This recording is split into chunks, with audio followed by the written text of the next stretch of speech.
Good morning everyone. सभी को नमस्कार। मैं पंकज कुमार। आज के वीडियो में हम लोग एडवांस वर्ब के क्वेश्चंस का प्रैक्टिस करेंगे और ये सभी क्वेश्चंस लिया गया है केडी पब्लिकेशन नीतू मैम के बुक से। मैं आपको जानकारी के लिए बता दूं कि इसके पहले वाले वीडियो में हम लोग प्रैक्टिस किए थे टाइम एंड टेंस का, और इस वीडियो में आप लोग का बहुत सारा कमेंट्स लाइक्स मुझे मिला है, इसके लिए थैंक यू सो मच। और आई थिंक कि आपका कॉन्सेप्ट भी पहले के कंपैरिजन में बेहतर हुआ होगा और आप कॉन्फिडेंट फील कर रहे होंगे। तो मैं आपको एक प्रॉमिस किया हूं कि ये जो सीरीज चल रहा है केडी पब्लिकेशन का, इसमें सभी एक्सरसाइजेज का मैं प्रैक्टिस आपको करवाऊंगा। तो ये आप सीरीज का ये सेकंड वीडियो है और इस वीडियो में हम लोग प्रैक्टिस करने वाले हैं एडवांस वर्ब का।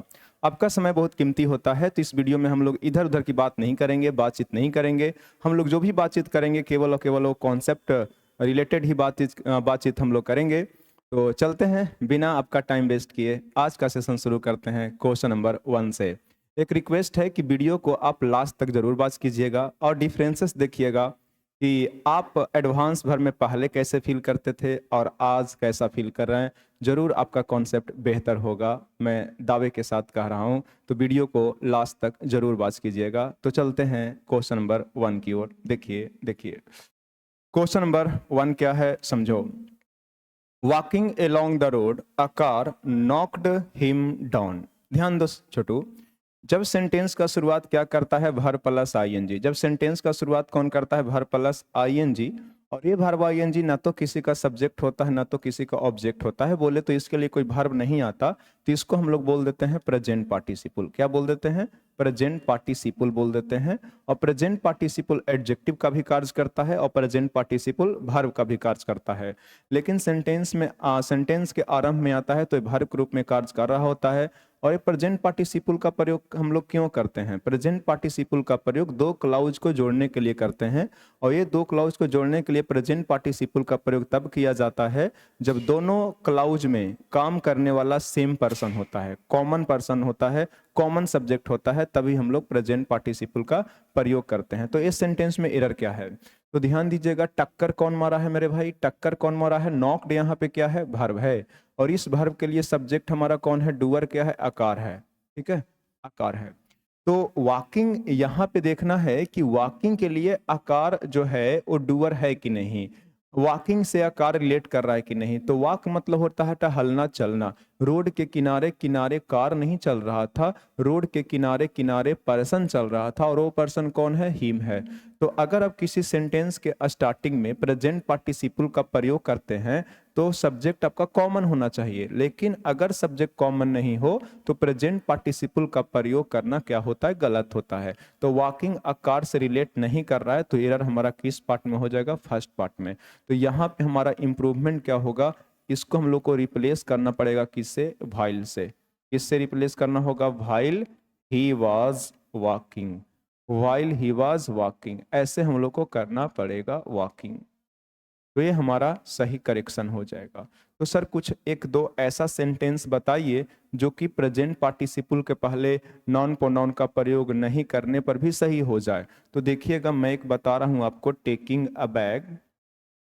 ठीक है, ध्यान देना भाई। Taking a bag, taking a bag, the boy, the boy goes to a school.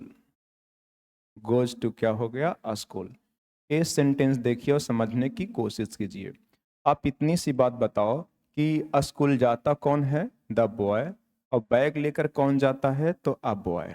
ठीक है, यहाँ पे टेकिंग जो है बॉय से रिलेट कर रहा है, तो ये सेंटेंस में किसी भी प्रकार का एरर नहीं है।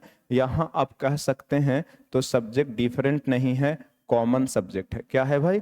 कॉमन सब्जेक्ट है। और जब कॉमन सब्जेक्ट होता है ना, तो प्रेजेंट पार्टिसिपल के पहले नाउन प्रोनाउन का प्रयोग नहीं किया जाता है। एक ही नाउन प्रोनाउन होता है जो दोनों जगह सब्जेक्ट का काम कर देता है। बैग ले रहा है कौन? बॉय। बैग लेकर कौन जा रहा है? बॉय। और जाने का भी काम कौन कर रहा है? बॉय। तो ऐसे सिचुएशन में ये टेकिंग सही है। लेकिन यहाँ पे रोड के किनारे किनारे कार नहीं चल रहा था बल्कि ये पर्सन चल रहा था, और टक्कर मारा है कौन? कार। तो अगर यहाँ पे प्रेजेंट पार्टिसिपल आया है और इसका रिलेशन यहाँ जो नॉन प्रोनाउन आया है सेकंड क्लाउज के, या इस क्लाउज के पहले जो नॉन प्रोनाउन आया है इसे रिलेट कर रहा है, तब तो प्रोनाउन देने की जरूरत नहीं है। और अगर रिलेट नहीं कर रहा है तो आपको लिखना पड़ेगा व्हाइल ही वाज वॉकिंग। क्या? व्हाइल ही वाज या व्हाइल सब्जेक्ट प्लस वाज वर और फिर लिखना पड़ेगा V4। एक दो क्वेश्चंस और भी आएंगे तो उसके माध्यम से हम और आपको ज्यादा समझा देंगे। देखिए देखिए क्वेश्चन नंबर 2, क्वेश्चन नंबर 2 देखोगे। अच्छा, क्वेश्चन नंबर 2 देखिएगा, इसमें क्या कह रहा है। Having done my homework my mother allowed me to go out and play. Homework complete करने के बाद मेरी मम्मा ने मुझे अनुमति दी कि बाहर जाओ और जाकर खेलो। तो आप इतनी सी बात बताइए कि यहाँ पे आपको बोला गया है डन, यहाँ पे क्या है? वर्ब है। याद रहे वर्ब आईएनजी को प्रेजेंट पार्टिसिपल बोलते हैं, और अगर सेंटेंस के आरंभ में हैविंग प्लस भी थर्ड आ जाता है, क्या मेरे भाई? हैविंग प्लस भी थर्ड आ जाता है तो इसका नाम होता है परफेक्ट पार्टिसिपल। इसका नाम क्या होता है? Perfect participle. ठीक है। और परफेक्ट पार्टिसिपल जो होता है, परफेक्ट पार्टिसिपल जो होता है कॉम्प्लीशन को दर्शाता है। किसको? कॉम्प्लीशन को। एक कॉम्प्लीशन को दर्शाने के लिए आता है कौन? परफेक्ट पार्टिसिपल आता है कॉम्प्लीशन को शो करने के लिए। और अभी अभी आपको बताया गया क्या? Verb plus ING. Verb plus ING को क्या बोलते हैं? Present participle. आप समझ रहे हैं ना, इसको बोलते हैं प्रेजेंट पार्टिसिपल। और एक किस चीज को दर्शाने के लिए आता है? इंस्टेंट एक्शन को दर्शाने के लिए आता है। क्या? Instant action. या तो इंस्टेंट एक्शन हो या तो ध्यान दीजिएगा साइमल्टेनियस हो। क्या हो? साइमल्टेनियस। या तो इंस्टेंट एक्शन हो या तो साइमल्टेनियस एक्शन हो, तो इसको शो करने के लिए आता है हमारा क्या? Present participle. बोले तो वर्ब प्लस आईएनजी। तो एक बात, एक वाक्य में दो बातें कही गई हो और दोनों कार्य एक के बाद दूसरा हो, एक के बाद दूसरा हो तो परफेक्ट पार्टिसिपल का प्रयोग करते हैं, और दोनों कार्य इंस्टेंट हो, एक के तुरंत बाद दूसरा हो या साथ साथ हो तो हम लोग प्रेजेंट पार्टिसिपल का प्रयोग करते हैं। लेकिन दोनों केस में सब्जेक्ट क्या होना चाहिए? कॉमन होना चाहिए। अगर कॉमन नहीं है तो सेंटेंस के आरंभ में प्रेजेंट पार्टिसिपल या परफेक्ट पार्टिसिपल का प्रयोग करना क्या है? गलत है। क्या है? गलत है। आई होप कि आप इसे समझ गए होंगे, तो इसे मैं मिटाता हूं। ठीक है, आप लोग नोट डाउन करते जाना। ठीक है, आप लोग नोट डाउन करते जाना अपने अनुसार कि कौन सा पॉइंट आपको नोट डाउन करने की जरूरत है, कौन सा नहीं। तो यहाँ पे बताओ इतनी सी बात कि क्या होमवर्क कंप्लीट करने का काम मम्मा करी है या मम्मा करी है? ठीक है, परमिशन तो मम्मा दी है, ये बात तो समझ में आता है, लेकिन होमवर्क तो मैं कंप्लीट करूंगा ना, होमवर्क तो मेरे द्वारा कंप्लीट किया गया है। तो यहाँ पे डन से माय मदर का रिलेशन नहीं है, तो यहाँ पे ए परफेक्ट पार्टिसिपल का प्रयोग करना भी गलत है। तो यहाँ पे परफेक्ट पार्टिसिपल को आपको ऐसे दर्शाना होगा, after after after I had after I had done my homework. After I done my homework mother allowed me to go out and play. आपको एक क्लाउज आपको लिखना पड़ेगा तब जाके सही होगा। सर इसका और कोई इंप्रूवमेंट है कि नहीं? तो इसका और कोई इंप्रूवमेंट नहीं है, आपको क्लाउज लिखना ही पड़ेगा। आपको क्लाउज लिखना ही पड़ेगा क्योंकि सब्जेक्ट कॉमन नहीं है।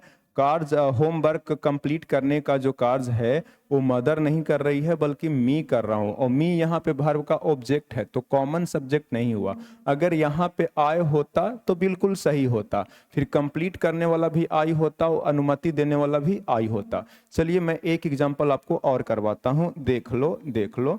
जैसे कि हम बोलेंगे हैविंग, क्या हो गया? Having taut, having taut English, having taught English, the teacher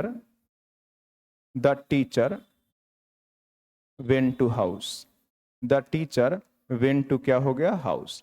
Guruji grammar पढ़ाने के बाद या गुरुजी इंग्लिश पढ़ाने के बाद कहाँ चले गए? घर चले गए। तो बताओगे अब इंग्लिश पढ़ाने का काम कौन करा है? टीचर। और घर जाने का भी काम कौन करा है? टीचर। ठीक है, कौन करा है? टीचर। तो बताओगे टाउट के लिए द टीचर सब्जेक्ट है कि नहीं? तो जवाब है कि सब्जेक्ट है। और जब टाउट के लिए द टीचर सब्जेक्ट है, टाउट का रिलेशन टीचर से है, तो सब्जेक्ट हमारा क्या हो गया? कॉमन। और जब कॉमन सब्जेक्ट हो जाए, कॉमन सब्जेक्ट करने का मतलब है यहाँ पे जो वर्ब आया है इसका और यहाँ पे जो वर्ब आया है उसका, एक ही नाउन प्रोनाउन, एक ही प्रोनाउन सब्जेक्ट बन रहा हो या फिर ऑब्जेक्ट बन रहा हो तो उसी को बोलते हैं कॉमन सब्जेक्ट। ऐसे सिचुएशन में हम लोग परफेक्ट पार्टिसिपल और प्रेजेंट पार्टिसिपल का प्रयोग कर सकते हैं। What is difference between perfect participle and present participle? अगर ये पढ़ाने का कार्य हो रहा होता तो यहाँ पे प्रेजेंट पार्टिसिपल करते हैं, लेकिन पढ़ाने का कार्य हो गया है, कॉम्प्लीशन है, इसलिए परफेक्ट पार्टिसिपल होगा। तो ये सेंटेंस बिल्कुल सही है, लेकिन ये सेंटेंस गलत था। हैविंग डन के जगह पे होगा after I had done. I hope कि ये क्वेश्चन आपको अच्छे से समझ में आ गया होगा। चलते हैं नेक्स्ट क्वेश्चन की ओर। देखो, being a rainy day I had to cancel all my क्या है अपॉइंटमेंट्स। यहाँ पे सुनो, यहाँ पे बीइंग जो होता है, जब कभी भी सेंटेंस का शुरुआत बीइंग से हो तो ये भी हमारा प्रेजेंट पार्टिसिपल ही है, ये भी प्रेजेंट पार्टिसिपल है। लेकिन बीइंग से जब सेंटेंस का शुरुआत होता है तो ये काउज और रीजन को दर्शाता है। किसको? काउज और रीजन को दर्शाता है। ठीक है, तो बीइंग हमेशा प्रेजेंट पार्टिसिपल है सर? नहीं, जेरंड भी हो सकता है। जेरंड भी क्या होता है? हो सकता है, लेकिन मैं बता रहा हूं कि बीइंग जेरंड तब होगा जब किसी वर्ब का सब्जेक्ट या ऑब्जेक्ट बन रहा होगा। लेकिन बीइंग के लिए कोई वर्ब नहीं आया है तो ये प्रेजेंट पार्टिसिपल माना जाएगा और सेंटेंस का शुरुआत करेगा। ऐसे सिचुएशन में वो काउज और रीजन बताएगा। यहाँ पे देखिए मेरे भाई, आई है, क्या बरसात का दिन होने से आई को कोई लेना देना है? तो जवाब है कि आई का कोई भी लेना देना नहीं है। तो प्रेजेंट पार्टिसिपल हो या परफेक्ट पार्टिसिपल हो, अगर इसका संबंध क्लाउज में प्रयोग किए गए नाउन और प्रोनाउन बोले तो सब्जेक्ट से कोई रिलेशन नहीं हो तो ये सेंटेंस गलत होता है। तो यहाँ पे रेनी डे क्या है? एक नेचुरल इवेंट है, और नेचुरल इवेंट के लिए ध्यान दीजिएगा हम लोग इंट्रोडक्टरी सब्जेक्ट के रूप में इट का प्रयोग करते हैं। तो यहाँ पे प्रयोग करना होगा किसका? इट का। यहाँ पे प्रयोग किसका करना होगा? इट का। तो एरर किस पार्ट में है? फर्स्ट पार्ट में। तो सर अभी आपने बताया कि प्रेजेंट पार्टिसिपल और परफेक्ट पार्टिसिपल का प्रयोग तभी करते हैं जब सब्जेक्ट क्या होता है? कॉमन होता है। अगर सब्जेक्ट कॉमन नहीं होता है तो आपने एक में करा व्हाइल आई वाज वॉकिंग और एक में आपने करा आफ्टर आई हैड डन, लेकिन यहाँ पे आपने क्लाउज नहीं लिखकर डायरेक्ट इट का प्रयोग क्यों करा? तो ध्यान दीजिएगा, जब बीइंग से सेंटेंस का शुरुआत होता है तो बिना क्लाउज के हम लोग बीइंग के पहले नाउन या प्रोनाउन का प्रयोग डायरेक्ट रूप से कर सकते हैं। तो it being a rainy day I had to cancel all my appointments. तो यहाँ पे गलती किस पार्ट में है? फर्स्ट पार्ट में। ठीक है, फर्स्ट पार्ट में। अगर a being a rainy day से आई का रिलेशन होता तो वहां पे प्रोनाउन का प्रयोग नहीं होता। गलती किस पार्ट में हो गया? फर्स्ट पार्ट में। आगे देखिएगा, a few selfish leaders are bent to harm. यहाँ पर गलती है। देखिएगा, एक हमारा एडजेक्टिव यूज होता है क्या? Bent on. Went on is equal to क्या होता है? डिटरमिन्ड। क्या होता है? देखो देखो, इसका मीनिंग होता है डिटरमिन्ड। डिटरमिन्ड और अपने साथ क्या लेता है? टू लेता है। तो बेंट ऑन अपने साथ क्या लेकर आता है? फोर, और डिटरमिन्ड टू अपने साथ क्या लेकर आता है? V1। ठीक है, V1। हाँ, टू के बाद वर्ब का फर्स्ट फॉर्म, वर्ब का बेस फॉर्म आता है, लेकिन अगर टू के अतिरिक्त अगर कोई दूसरा प्रीपोजिशन आ जाए तो उसके साथ हम लोग क्या लगाते हैं? V4 का प्रयोग करते हैं। इसका मतलब भी होता है, ध्यान दीजिएगा, दृढ़ निश्चित, और इसका भी मतलब होता है दृढ़ निश्चित होता है। ठीक है, दृढ़ निश्चित होता है, और बेंट के साथ हमेशा प्रीपोजिशन ऑन लगता है। तो कह रहा है कि कुछ स्वार्थी नेता हैं, लीडर्स हैं, जो ध्यान दीजिएगा डेमोक्रेसी के बुनियाद को नुकसान पहुंचाने पर तुले हुए हैं। तो एरर किस पार्ट में है? सेकंड पार्ट में। यहाँ पे बेंट क्या हो जाएगा? ऑन हो जाएगा, और जब ऑन हो जाएगा तो हार्म नहीं क्या हो जाएगा? हार्मिंग हो जाएगा, है ना। ऐसे वर्ब का ING फॉर्म यूज करना पड़ेगा। दोनों एरर सेकंड पार्ट में ही है, तो सेकंड पार्ट में क्या हो जाएगा? गलती हो जाएगा। ठीक है, आगे बाकी सारी चीजें सही है। फाउंडेशन यहाँ पे नाउन है। अब आप लोग ये बोलिएगा कि सर नाउन के पहले तो एडवर्ब नहीं होता है। मैं आपको एडजेक्टिव में पढ़ा चुका हूँ कि भेरी एडवर्ब का काम करता है, लेकिन द भेरी एडजेक्टिव का भी काम कर सकता है। लेकिन भेरी जब एडजेक्टिव का काम करता है तो इसके साथ द जरूर लगता है। आगे चलिएगा, next question. As I have worked hard I am confident to pass. ध्यान दीजिएगा, एम यहाँ पे क्या है? बी वर्ब है। कौन वर्ब है? बी वर्ब है।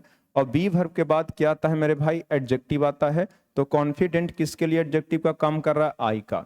अच्छा, कॉन्फिडेंट के साथ एक फिक्स प्रीपोजिशन यूज होता है ऑफ, और मैं अभी आपको अभी भी बताया कि अगर प्रीपोजिशन टू के अलावा कोई और है तो उसके बाद वर्ब का ध्यान दीजिएगा V4 फॉर्म यूज होता है, तो पास नहीं हो जाएगा, क्या हो जाएगा, पासिंग हो जाएगा।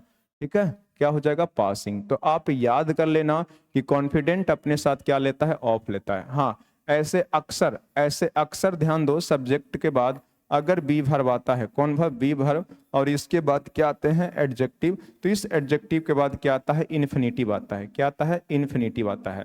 जैसे I am able to teach English, able क्या है, एडजेक्टिव, तो इसके बाद क्या हो जाएगा, टू टीच।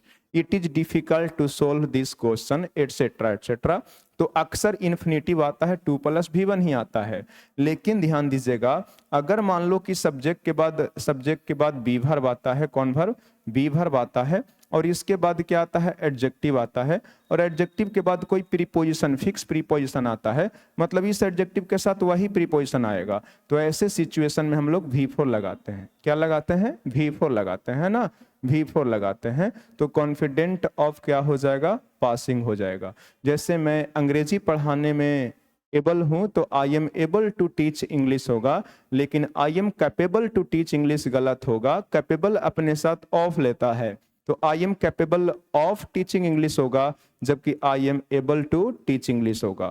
तो जो अलग से प्रीपोजिशन लेते हैं वो अपने साथ जेरंड लेंगे, और जो अलग से अपने साथ प्रीपोजिशन नहीं लेते वो अपने साथ क्या लेंगे, इन्फिनिटिव लेंगे। ठीक है, चलिए, तो इसमें एरर किस पार्ट में हो गया, सेकंड पार्ट में।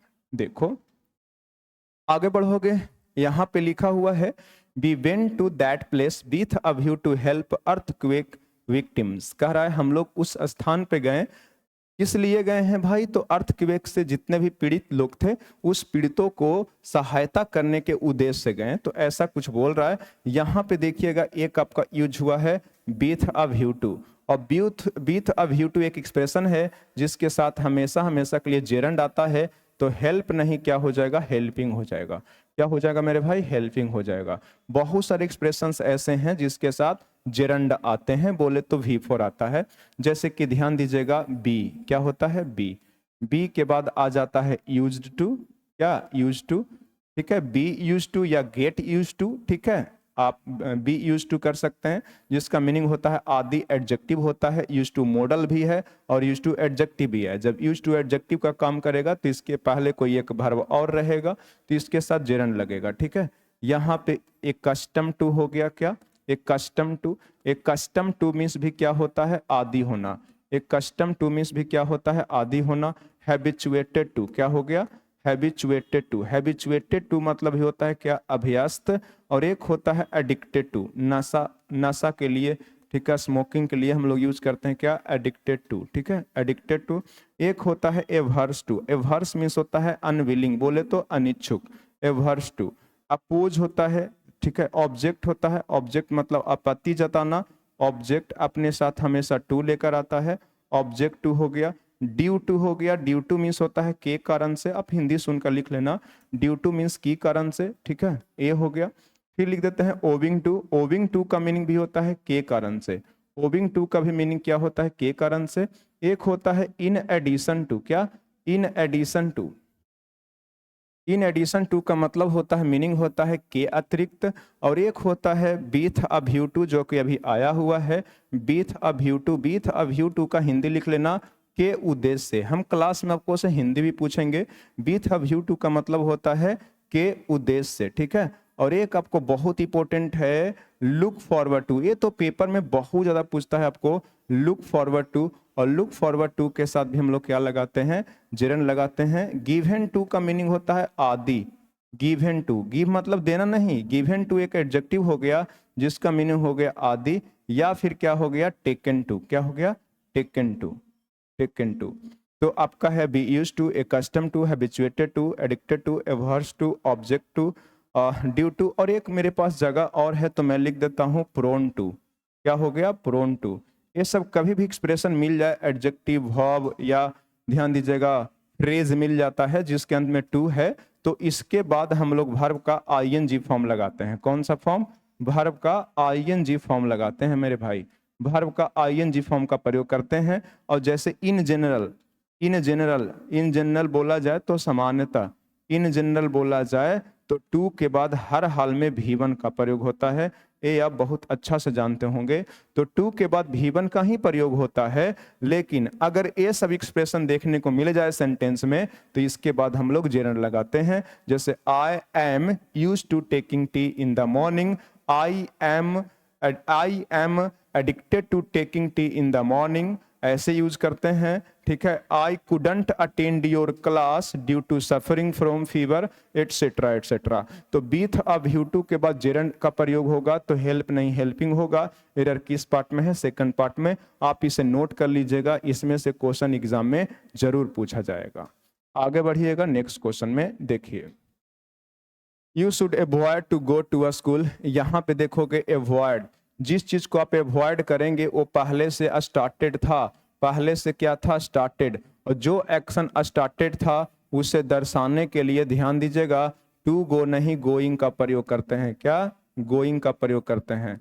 अच्छा, एक्शन दो प्रकार के आपको देखने को मिलेंगे मेन वर्ब के बाद नॉन फाइनाइट में। एक हो जाएगा स्टार्टेड, क्या हो जाएगा मेरे भाई? एक हो जाएगा स्टार्टेड और एक होगा अनस्टार्टेड।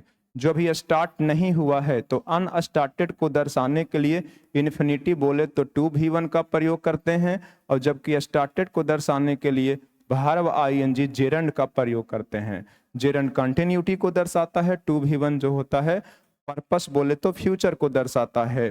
तो जब अनस्टार्टेड का सेंस आ रहा हो तो टू V1, और स्टार्टेड का सेंस आ रहा हो तो वर्ब प्लस आईएनजी। अवॉइड मतलब होता है बचना। ठीक है, क्या होता है? बचना होता है। तो स्कूल जाने से आपको बचना चाहिए, क्योंकि आपको आई इन्फेक्शन हुआ है, बहुत भयंकर लेवल का आई इन्फेक्शन हुआ है, इसलिए स्कूल आपको नहीं जाना चाहिए। इसका मतलब है स्कूल पहले से जा रहे थे और उस कंटिन्यूटी से आपको बचना चाहिए। तो यहाँ पे टू गो स्टार्टेड है और स्टार्टेड को दर्शाने के लिए गोइंग होगा। आप ऐसे याद कर लेना, रट लेना कि अवॉइड के साथ हर हाल में जेरंड होता है। क्या होता है? जेरंड होता है। और ये वाला कॉन्सेप्ट आप जरूर याद रखना भाई, बहुत काम आएगा।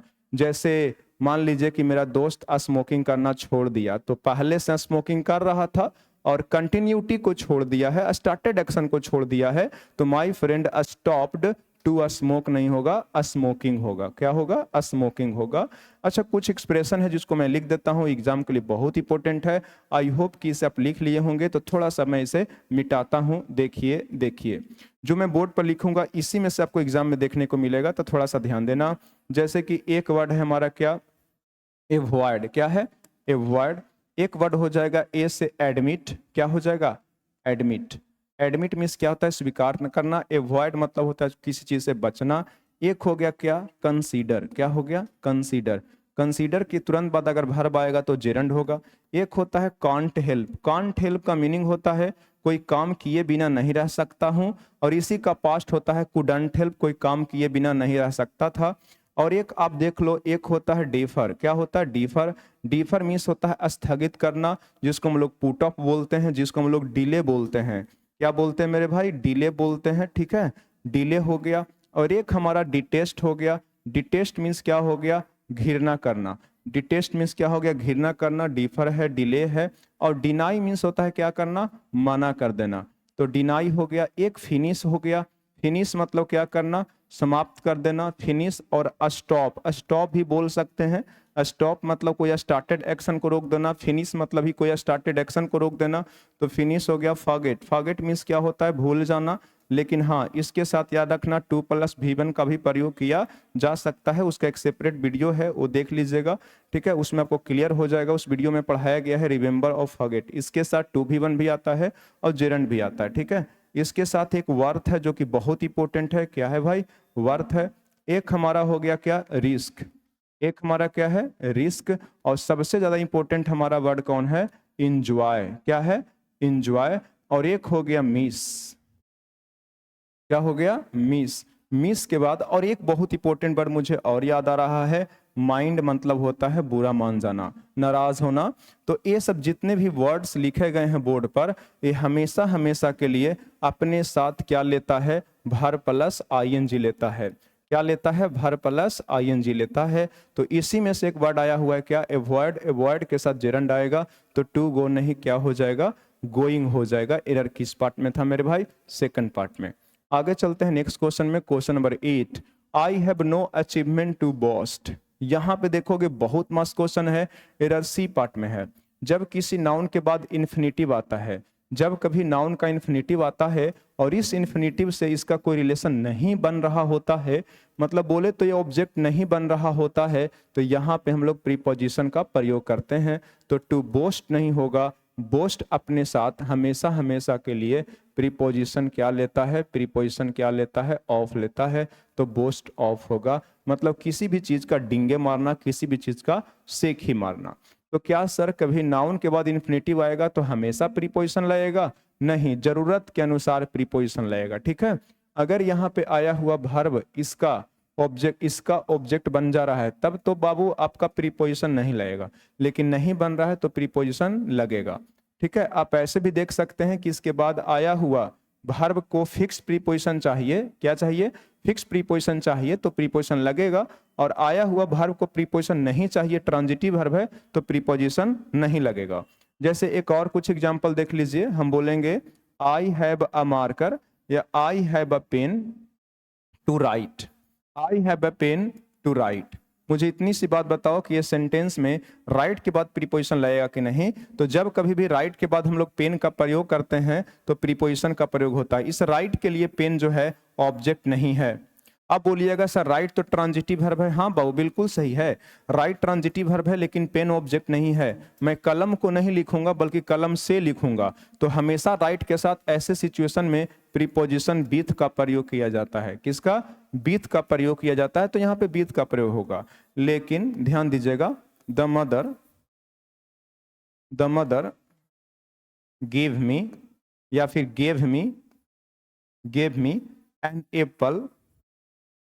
N apple to eat. आपको ये बताना है कि यहाँ पे भी इन्फिनेटिव का आगे ऑब्जेक्ट आया हुआ है, यहाँ पे प्रीपोजिशन का प्रयोग होगा कि नहीं होगा, आपको ये चेक करना है। तो बताइएगा, ईट के साथ कोई प्रीपोजिशन नहीं लगता, ट्रांजिटिव वर्ब है। कब? जब पहले वाला ऑब्जेक्ट हो जाए तब।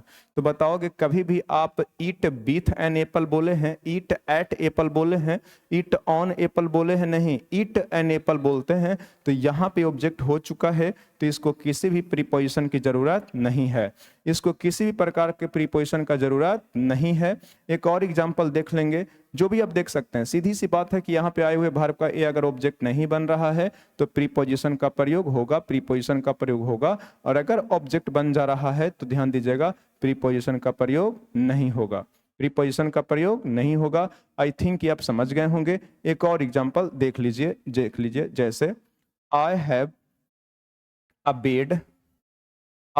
Bed to sleep. Sleep means क्या होता है? सोना। अब आपको बताना है कि यहाँ पे प्रीपोजिशन का प्रयोग होगा कि नहीं। तो देखिएगा, स्लीप बेड कभी बोले हैं आप? स्लीप बेड बोले हैं कभी? नहीं, स्लीप इन बेड होता है, तो यहाँ पे प्रीपोजिशन का प्रयोग होगा। अब आप लोग कमेंट करके छाप दीजिएगा कि I have a house to live filling the blanks में प्रीपोजिशन का प्रयोग होगा कि नहीं। ध्यान दीजिएगा, कभी लीव हाउस का प्रयोग अगर आप कर सकते हैं तो प्रीपोजिशन का प्रयोग नहीं होगा, और लीव अ हाउस का प्रयोग नहीं कर सकते तो प्रीपोजिशन का प्रयोग होगा। तो आपको कमेंट करके बताना है कि I have a house to live filling the blanks में प्रीपोजिशन का प्रयोग होगा कि नहीं होगा, और अगर होगा तो किस प्रीपोजिशन का प्रयोग होगा। क्योंकि यहाँ पे मैंने ऑफ का प्रयोग करा है क्योंकि बोस्ट के साथ ऑफ लगता है। यहाँ पे राइट के साथ हमने बीथ का प्रयोग करा है क्योंकि राइट के साथ बीथ का प्रयोग होता है। और यहाँ पे ध्यान दीजिएगा, स्लीप के साथ इन का प्रयोग करा है क्योंकि इन बेड होता है। आपको कमेंट करके बताना है कि I have a house to live के बाद प्रीपोजिशन किसका प्रयोग होगा। आई होप कि मैं आपको समझा चुका हूँ। तो सही आंसर जो हमारा है वो कहा है, सी पार्ट में है। आगे चलिएगा, नेक्स्ट क्वेश्चन।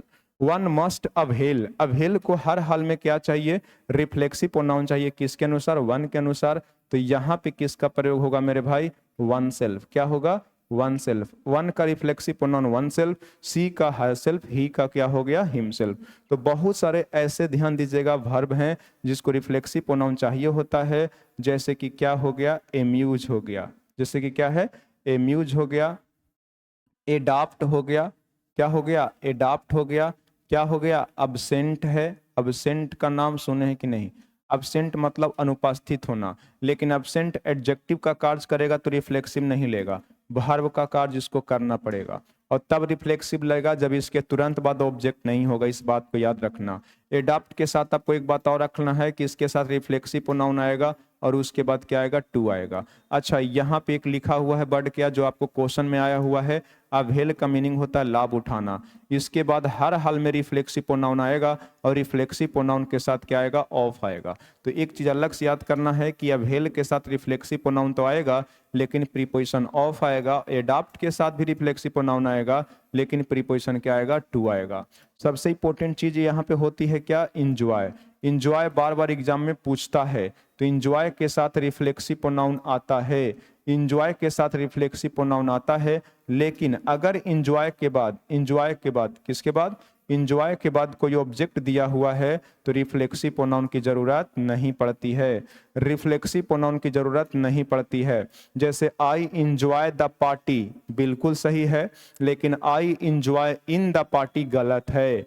अगर इंजॉय के तुरंत बाद ऑब्जेक्ट है तब तो रिफ्लेक्सिव नहीं लगेगा, लेकिन ध्यान दो अगर इंजॉय के बाद कुछ भी नहीं है, इंजॉय के बाद कुछ भी नहीं है तो यहाँ पे रिफ्लेक्सिव प्रोनाउन का प्रयोग होगा। अगर इंजॉय के बाद ध्यान दीजिएगा प्रीपोजिशन आया हुआ है और प्रीपोजिशन के बाद ऑब्जेक्ट आया हुआ है तो ऐसे सिचुएशन में भी यहाँ पे रिफ्लेक्सिव प्रोनाउन लगेगा, नहीं लगाओगे तो कॉमन एरर। तो आपसे कोई पूछे कि इंजॉय के तुरंत बाद रिफ्लेक्सिव प्रोनाउन हमेशा लगेगा तो बोलना कि नहीं, अगर इसको कोई ऑब्जेक्ट मिल जाए तो रिफ्लेक्सिव की जरूरत नहीं है, और अगर ऑब्जेक्ट नहीं मिलेगा तो रिफ्लेक्सिव प्रोनाउन की जरूरत है। जैसे आई इंजॉयड द पार्टी सही है, लेकिन आई इंजॉयड वेरी मच गलत है। I enjoyed myself very much होगा, I enjoyed in the party गलत है, I enjoyed myself in the party होगा। तो यहाँ पे रिफ्लेक्सिव प्रोनाउन का आपको प्रयोग करना होगा। ऐसे और भी बहुत सारे वर्ब्स हैं जिसके साथ रिफ्लेक्सिव प्रोनाउन का प्रयोग होता है, वो अपना कॉन्सेप्ट से पढ़ लेना, कॉपी से पढ़ लेना, वीडियो लंबा हो जाएगा। आगे चलते हैं, next question. Have the letter send, have the letter send, यहाँ पे देखिएगा हैव और गेट कभी भी आ जाए तो इसको बोलते हैं कॉजेटिव वर्ब। क्या बोलते हैं, कॉजेटिव वर्ब। और कॉजेटिव वर्ब उसको बोलते हैं जब कोई सब्जेक्ट, जब कोई डूअर कोई कार्य को खुद नहीं करता है बल्कि किसी और से करवाता है, तो ऐसे सेंस में हम लोग कॉजेटिव वर्ब का प्रयोग करते हैं। तो हैव और गेट के बाद अगर नाउन आ जाए, सुनो, हैव और गेट के बाद क्या आ जाए, नाउन आ जाए, इसके बाद वर्ब आ जाए, लेकिन इस वर्ब का क्या हो, ऑब्जेक्ट हो रहा हो। क्या हो रहा हो, ऑब्जेक्ट हो रहा हो। तो ऐसे सिचुएशन में यहाँ पे हम लोग भी थर्ड का यूज करते हैं, और भी थर्ड यूज करेंगे तो सेंड नहीं, क्या होगा, सेंट होगा, सेंट होगा। और इसका हिंदी मीनिंग होगा लेटर, पत्र भेजवा दो। क्या, पत्र भेजवा दो, पत्र भेजो नहीं बल्कि पत्र भेजवा दो। तो गेट और हैव का प्रयोग करते हैं जब काम किसी और से करवाना होता है, और जब काम किसी और से करवाना होता है तो हैव और गेट के बाद ऑब्जेक्ट लिखते हैं और इसके बाद हर हाल में भीतर लिखते हैं। जैसे मैं अपना खाना बनवाता हूं तो I have my food, cook नहीं होगा, क्या होगा, कुकड होगा।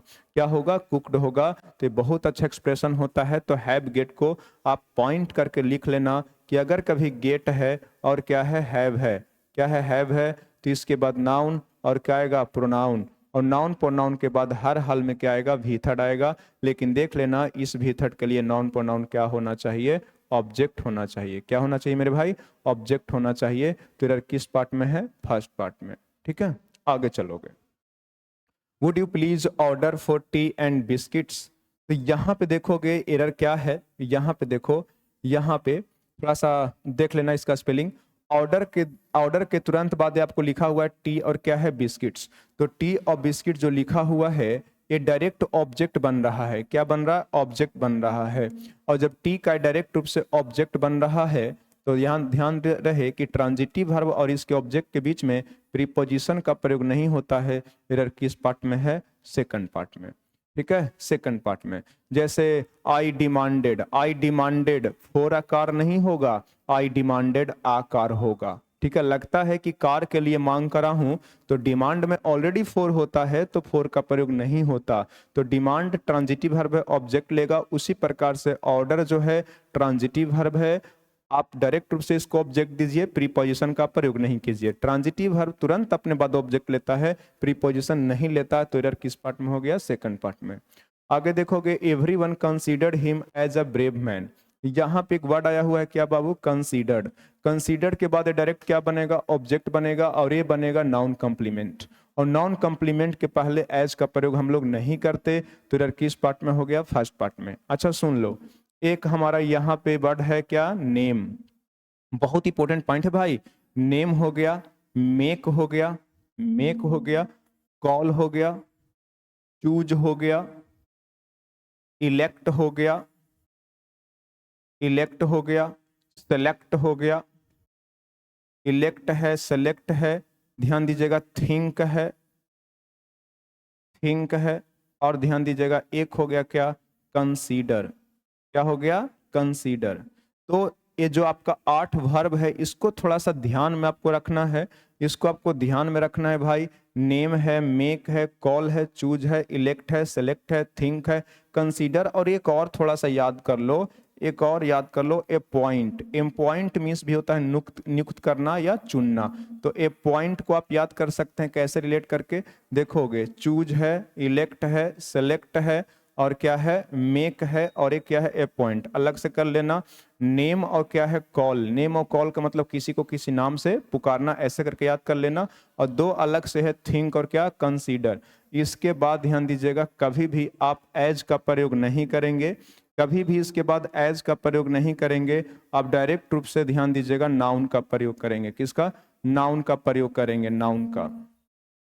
हाँ, कुछ के साथ आर्टिकल लगता है, कुछ के साथ आर्टिकल नहीं लगता है, तो इसलिए मैं नहीं लिखा हूं। अब उसके लिए आपको आर्टिकल का कॉन्सेप्ट पढ़ना पड़ेगा। फिलहाल यहाँ पे एज का प्रयोग नहीं करेंगे। जैसे लोग उसे मूर्ख पुकारते हैं, the people called him as a fool, गलत है, केवल होगा आ फुल। ठीक है।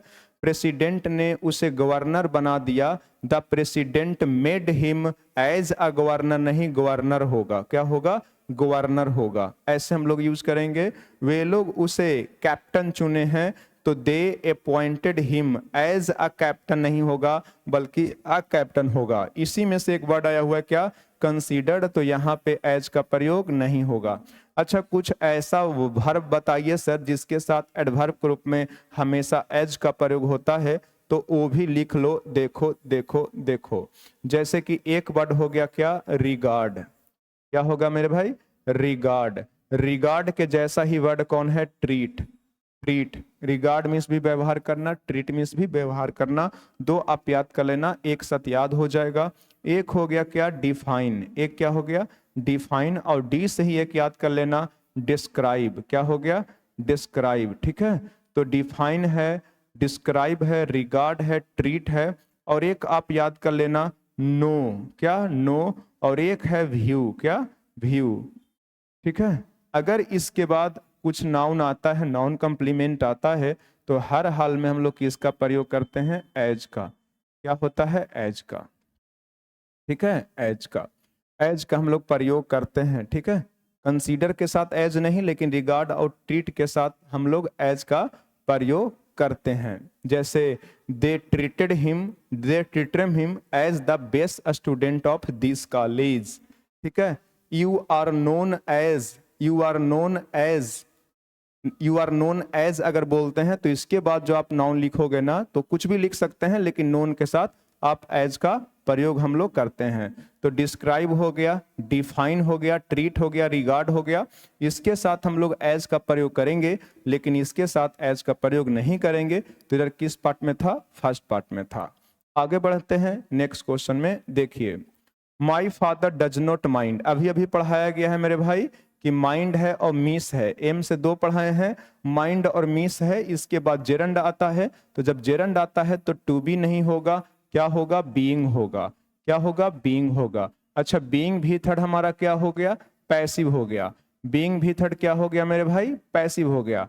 और जब बीइंग भी थर्ड हमारा पैसिव हो गया, तो ध्यान दीजिएगा, ये पैसिव सही है क्या, तो हाँ, डिस्टर्ब के लिए जो माई फादर है क्या है, ऑब्जेक्ट है, तो पैसिव बिल्कुल सही है, पैसिव बिल्कुल सही है। लेकिन माइंड यहाँ पे वर्ब आया हुआ है, और माइंड के बाद जो भी वर्ब आता है वो हर हाल में जेरंड होता है, तो बी डिस्टर्ब नहीं होगा, बीइंग डिस्टर्ब होगा। एरर किस पार्ट में है, सेकंड पार्ट में।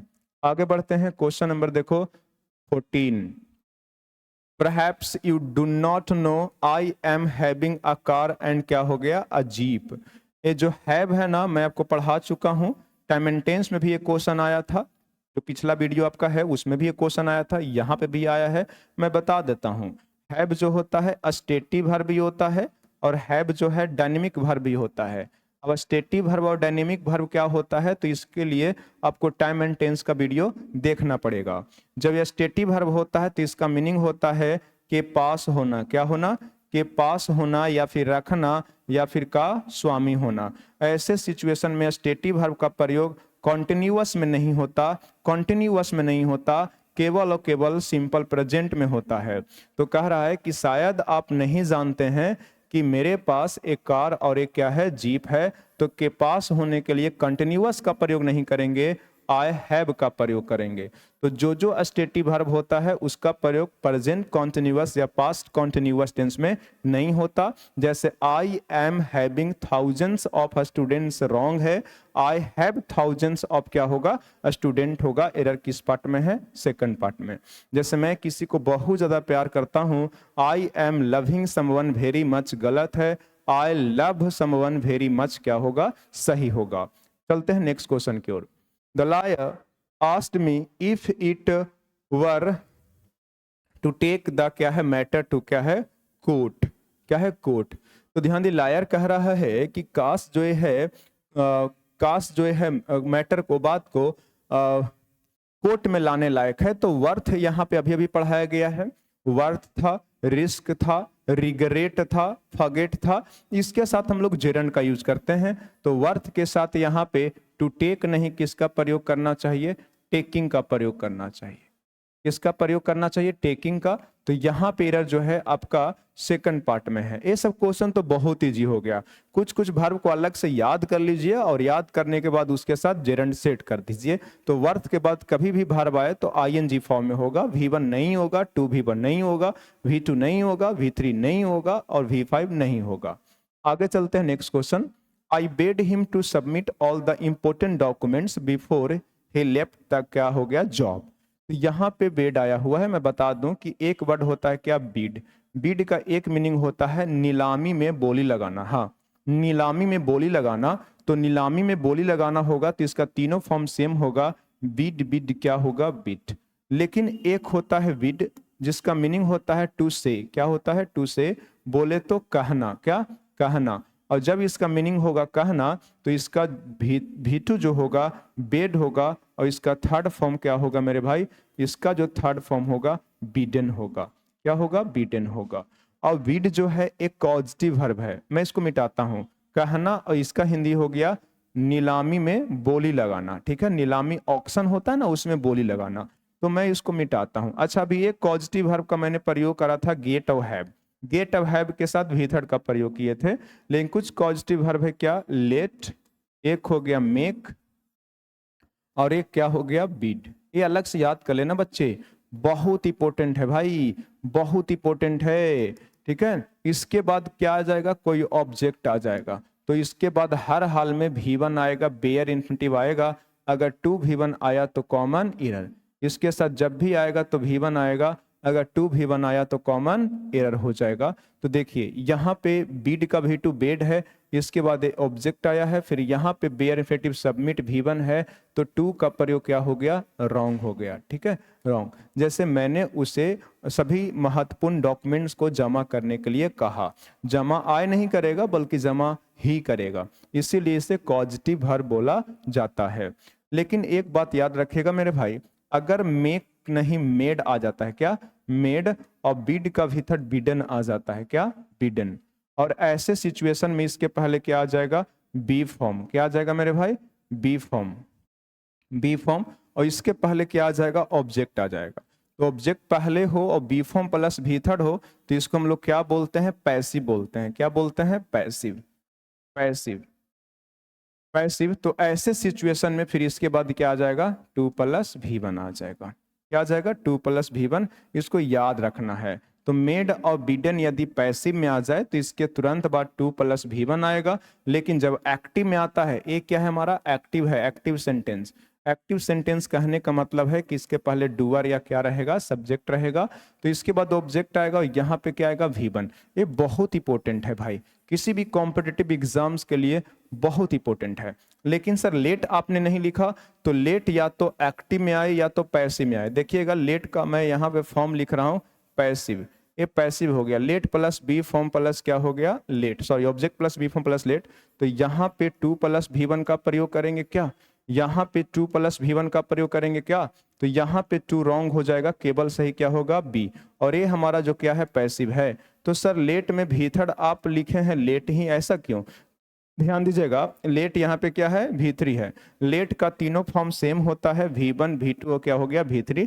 लेट लेट लेट होता है, लेकिन मेक का होता है V3 मेड, और बीड का होता है क्या बिडन टू से केसेंस में। तो पैसिव में आएगा तो 2 प्लस V1, लेकिन लेट जो है या तो एक्टिव में आए या तो एक्टिव में आए या तो पैसिव में आए, हर हाल में इसके साथ V1 आएगा। अगर 2 आ गया तो कॉमन एरर, ठीक है कॉमन एरर।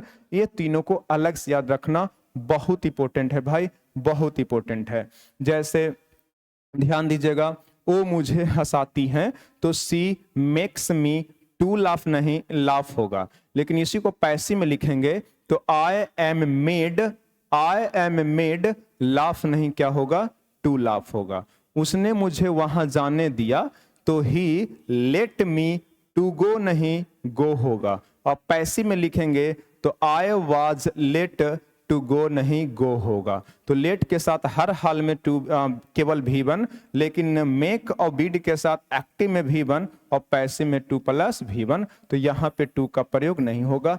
आप लोग कमेंट करके बताइएगा कि आपको समझ में आ रहा है कि नहीं, आपका कॉन्सेप्ट क्लियर हो रहा है कि नहीं। चलिएगा क्वेश्चन नंबर 17 में, he thinks himself as a great scholar. मैं अभी आपको बताया हूं कि थिंक के साथ हम लोग एज का प्रयोग नहीं करते।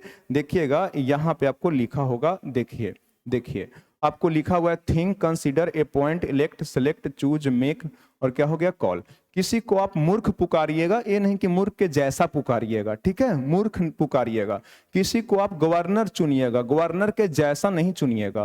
ध्यान दीजिए, किसी को आप पागल समझिएगा, पागल के जैसा नहीं समझिएगा। किसी को आप कैप्टन चुनिएगा, कैप्टन के जैसा नहीं चुनिएगा। आपको समझ में आ रहा है कि नहीं, ठीक है। किसी को आप ध्यान दीजिएगा, किसी को आप जीनियस नाम दीजिएगा, जीनियस के जैसा नहीं दीजिएगा। समझ में आ रहा था, इसीलिए इसके साथ एज नहीं आता है। लेकिन किसी को आप भगवान नहीं रिगार्ड करोगे, भगवान के जैसा रिगार्ड करोगे।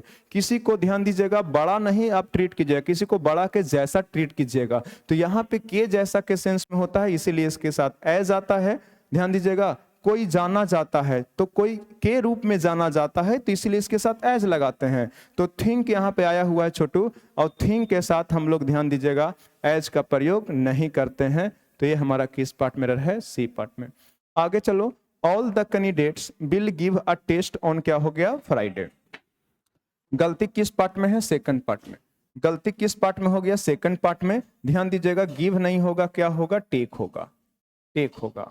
ऐसे हम लोग अक्सर यूज करते हैं कि हम लोग आज टेस्ट देंगे, तो हिंदी में बोलते हैं टेस्ट देंगे, लेकिन अंग्रेजी में हम लोग को बोलना चाहिए टेक अ टेस्ट। क्या, टेक अ टेस्ट।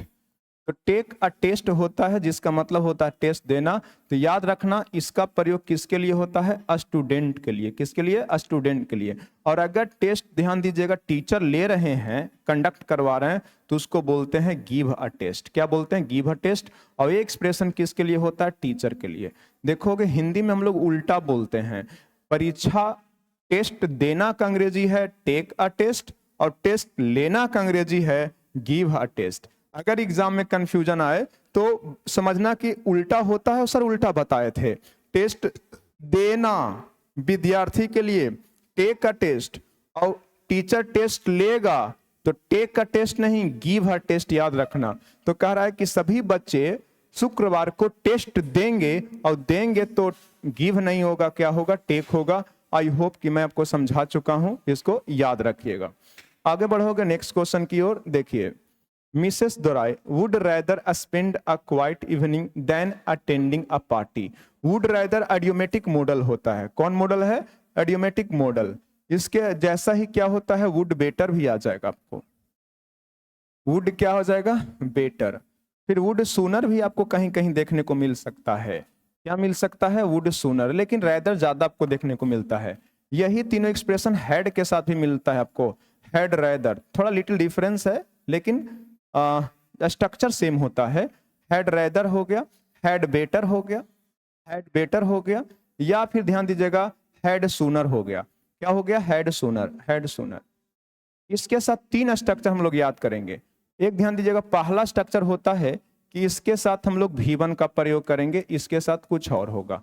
कितने हैं? 6 हैं। Would rather, would better, would sooner, had rather, had better और हैड सूनर। पहला स्ट्रक्चर है कि इसके साथ V1 आएगा। दूसरा स्ट्रक्चर इसके साथ है कि ध्यान दीजिएगा V1 आएगा, डॉट डॉट डॉट, पेयर में कुछ आना चाहेगा तो क्या आएगा? देन आएगा, और फिर से क्या आएगा? V1 आएगा। फिर से क्या आएगा मेरे भाई? V1 आएगा। और तीसरा स्ट्रक्चर है कि मान लीजिए इसके साथ नोट आ गया तो फिर से इसके साथ V1 का ही प्रयोग होगा। बहुत इंपॉर्टेंट है, एग्जाम में छपेगा मेरे भाई, बहुत इंपॉर्टेंट है, एग्जाम में छपेगा। इसका प्रयोग सर किस मिसेंस में होता है? तो कोई कार्य करना चाहिए या फिर कोई कार्य, कोई काम करना पसंद करेगा। जैसे कि ध्यान दीजिएगा, मैं अंग्रेजी पढ़ाना पसंद करूंगा तो I would rather teach English. ठीक है, I would rather teach English. ठीक है, I had better teach English. अच्छा, बहुत लोगों को कंफ्यूजन होगा कि सर हैड के साथ तो भी थर्ड होता है। हाँ मेरे भाई, हैड के तुरंत बाद अगर वर्ब आएगा तो हर हाल में क्या आएगा? भी थर्ड आएगा। बिगनर लोग को कंफ्यूजन हो सकता है, लेकिन हैड के साथ रेदर, बेटर और सूनर आ जाए तो V1 का प्रयोग कीजिएगा। हाँ, हो सकता है कि चॉइसेस की बात करेगा। किसका? चॉइसेस का। यहाँ पे देखोगे चॉइस है, यहाँ पे क्या हो गया? चॉइस, और यहाँ पे क्या हो गया? सजेशन। अ काइंड ऑफ क्या हो गया? सजेशन। अ काइंड ऑफ क्या हो गया? सजेशन। राम के लिए अच्छा होगा कि उस लड़की से शादी कर ले। राम के लिए अच्छा होगा कि उस लड़की से शादी कर ले। अगर सजेशन देना हो तो आप V1 का प्रयोग कीजिए, और अगर चॉइसेस की बात करना हो तो V1 देन और फिर V1 का प्रयोग कीजिए। जैसे ध्यान दीजिएगा, वो लड़का मरना पसंद करेगा लेकिन चोरी नहीं करेगा। वो चोरी करने के बजाय मरना पसंद करेगा। ठीक है, वो झूठ बोलने के बजाय घर पे रहना पसंद करेगा। ऐसे ध्यान दीजिएगा हम लोग बोल सकते हैं। तो अगर चॉइसेस की बात करेगा तो V1 होगा, देन प्लस V1 का यूज करेंगे। और अगर ध्यान दीजिएगा आपके लिए अच्छा होगा कि लड़की से बात नहीं कीजिए तो यहाँ पे नोट का प्रयोग करेंगे, और नोट का प्रयोग करेंगे तो इसके साथ हम लोग V1 का प्रयोग करेंगे। तो सजेशन पॉजिटिव में देनी हो तो V1, नेगेटिव में देना हो तो नोट प्लस V1। और अगर चॉइसेस की बात करना हो कि इस एक्शन से ज्यादा इस एक्शन को आप करना पसंद करते हैं, करेंगे, तो ऐसे सिचुएशन में हम लोग देन के साथ 2 V1 का यूज करते हैं। तो यहाँ पे क्या यूज कर रहा है? चॉइसेस। कह रहा है कि ये जो मिसेस हैं बाबू, पार्टी अटेंड करने के बजाय ध्यान दीजिएगा एक शांतिपूर्ण इवनिंग व्यतीत करना चाहती है, स्पेंड करना चाहती है। तो इसके बाद V1 का प्रयोग सही है, देन भी सही है, अटेंडिंग नहीं क्या हो जाएगा? अटेंड हो जाएगा। यहाँ पे चॉइसेस की बात है, और चॉइसेस की बात होगा तो देन के पहले भी V1 और देन के बाद भी V1। तो ये थोड़ा सा 6 एक्सप्रेशन आप याद रखिएगा। इसके साथ हर हाल में क्या होता है? वर्ब का फर्स्ट फॉर्म होता है। चलते हैं नेक्स्ट क्वेश्चन की ओर। देखिए, the audience watch the clowns perform their act. ध्यान दीजिएगा, वॉच हो गया, हियर हो गया, और क्या हो गया? सी। मैं कल पूछूंगा भाई आपसे, वॉच हियर और क्या हो गया? सी। ठीक है, वॉच हियर सी है। इसके बाद हमारा क्या हो जाएगा? ऑब्जेक्ट हो जाएगा। क्या हो जाएगा? ऑब्जेक्ट हो जाएगा। और इसके बाद हमेशा के लिए ध्यान दीजिएगा, इसके बाद हमेशा के लिए या तो V1 यूज होता है या तो V4 यूज होता है। दोनों सही होता है भाई, दोनों सही होता है। तो यहाँ पे परफॉर्म्ड नहीं होगा, क्या होगा? परफॉर्मिंग होगा। क्या होगा? परफॉर्मिंग होगा। परफॉर्मिंग भी सही है और परफॉर्म भी सही है। लिटिल डिफरेंस है, ज्यादा डिफरेंस नहीं है। अगर किसी के एक्टिविटी को आप देखें शुरू से लेकर लास्ट तक, या किसी के एक्टिविटी को आप सुने हैं शुरू से लेकर लास्ट तक, तो V1 का प्रयोग करते हैं। और किसी को कोई एक्टिविटी करते हुए देखे हैं या सुने हैं तो उसके लिए V4 का प्रयोग करेंगे। तो ये कॉम्प्लीशन के सेंस में लगभग आता है। कॉम्प्लीशन के सेंस में हम लोग ध्यान दीजिएगा इसका प्रयोग करते हैं, और एक कंटिन्यूटी के सेंस में इसका प्रयोग करते हैं। अब ये नहीं सोचना कि सर, आप ये नहीं सोचना कि जो होता है ना, ये आप ये नहीं सोचोगे। ध्यान दीजिएगा, कंटिन्यूटी को शो करता है। बोले तो कोई कार्य क्या है? जारी है। ठीक है, कंटिन्यूटी, ये ध्यान दीजिएगा, कंटिन्यूटी को शो करता है। कंटिन्यूटी को शो करने के लिए हम लोग V4 का प्रयोग करते हैं, कॉम्प्लीशन को शो करने के लिए हम लोग V1 का प्रयोग करते हैं। जैसे कि ध्यान दीजिएगा, आप मान लीजिए कि डांस प्रोग्राम देखने गए और आप डांस प्रोग्राम को शुरू से लेकर लास्ट तक देखें, आप लड़की को डांस करना देखें, तो आप बोल सकते हैं I watched the girl dance, मतलब शुरू से लेकर लास्ट तक देखें। हो सकता है कि हम वहां से गुजर रहे थे, अपने घर जा रहे थे, बीच में प्रोग्राम हो रहा था, मैं अपना कार रोककर वो डांस प्रोग्राम को देखा, लेकिन बीच में देखा, थोड़ा सा देखा और वहां से फिर चल दिया। तो आई हम बोल सकते हैं आई वॉच्ड, आई सा द गर्ल डांस, नहीं डांसिंग। लिटिल डिफरेंस है, आपको ध्यान नहीं देना है।